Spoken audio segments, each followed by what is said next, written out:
ಈಗ ಇತ್ತೀಚೆಗೆ ಡಾಕ್ಟರೇಟ್ ಪದವಿಯನ್ನು ಅವರು ಸಮಾಜ ಸೇವೆಯನ್ನು ಪಡ್ಕೊಂಡಿದ್ದಾರೆ. ಪರಿಣಿತರು ವರ್ಷಕ್ಕೆ ಕೆಲವು 2-3 ಸಾರಿ ಅವರು ಕಣ್ಣಿನ ಚಿಕಿತ್ಸೆ ಮಾಡಿ ಅನೇಕರಿಗೆ ಅವರು ಸಮಾಜ ಸೇವೆ ಮಾಡ್ತಾ ಇದ್ದಾರೆ. ಅವರು ಮಾಡ್ತಾ ಇದ್ದಾರೆ. ಮುಂದೆರಡು ಮಾತುಗಳನ್ನು ಆಡಿ ಅವರು ಮುಂದಿನ ಕಾರ್ಯಕ್ರಮಕ್ಕೆ ಹೋಗ್ಲಿಕ್ಕಿದ್ದಾರೆ. ಒಂದೆರಡು ಮಾತುಗಳನ್ನು ಸಾವಿರ.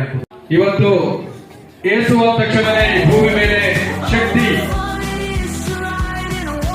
ಯೇಸುವಿನ ಒಂದೊಂದು ಮಾತು ನಮಗೆ ದಾರಿದೀಪ. ಯೇಸು ಈ ಭೂಮಿ ಮೇಲೆ ಮನುಷ್ಯರಿಗೆ ಇರ್ತಕ್ಕಂಥ ಒಂದು ದಾರಿದೀಪ.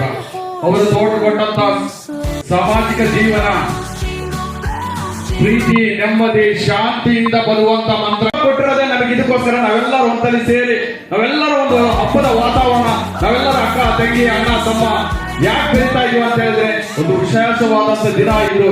ಈ ವಿಶೇಷವಾದ ದಿನದಲ್ಲಿ ಎಲ್ಲರೂ ಒಂದು ಸಂಭ್ರಮದಿಂದ ಉತ್ಸಾಹದಿಂದ ಇರಲಿ ಅನ್ನೋದಕ್ಕೆ ಆ ಭಗವಂತ ನಮಗೆಲ್ಲ ಒಂದು ದಾರಿ ನೀಡಿ ಕೊಟ್ಟಿರ್ತಾರೆ. ಹಾಗಾಗಿ ತಮ್ಮೆಲ್ಲರಿಗೂ ಮತ್ತೊಮ್ಮೆ ಕ್ರಿಸ್ಮಸ್ ಹಬ್ಬದ ಶುಭಾಶಯ ತಿಳಿಸುತ್ತಾ ತಮ್ಮೆಲ್ಲರಿಗೂ ಒಂದು ಧನ್ಯವಾದ. ಜೈ ಹಿಂದ್, ಜೈ ಕರ್ನಾಟಕ, ಜೈ ಭೀಮ್.